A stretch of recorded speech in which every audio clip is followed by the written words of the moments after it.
లోకేష్కి కొవ్వు తగ్గింది అనుకున్నా, అంటే ఒళ్ళు తగ్గించుకున్నాడు కదా, కొవ్వు తగ్గించుకున్నాడు అనుకున్నా. వాడికి మెదడు మొత్తం చిప్పే దొబ్బింది, చిప్పు మొత్తం దొబ్బింది వాడికి. బుద్ధి తక్కువ కదా వల్ల ఏంది ఏమి రాజకీయాలు చేయటం? దేవుణ్ణి, గుడుల్ని అన్నీ కూడా మీరు రాజకీయాలు చేసి అపవిత్రం చేయాలనుకుంటే సంవత్సరంలోనే బస్సు పట్టిపోయారు మీరు. ఈ రోజున కల్తీ తెలుగుదేశం పార్టీకి కల్తీ అధ్యక్షుడు నారా చంద్రబాబు నాయుడు అడుగుతా ఉన్నా, లడ్డూ కల్తీ అన్నావు,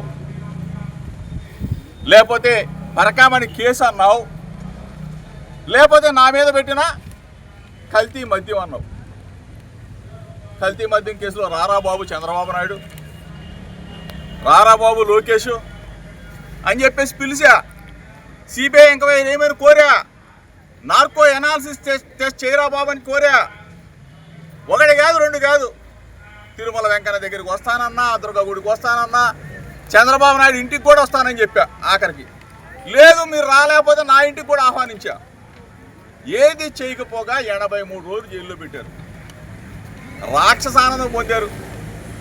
ఏం చేయగలవు ఇంతకన్నా? నన్ను చంద్రబాబు నాయుడిని అడుగుతా ఉన్నా, చంద్రబాబు నాయుడు కొడుకు లోకేష్ని అడుగుతా, ఏం చేయగలరు రా బాబు మీరు?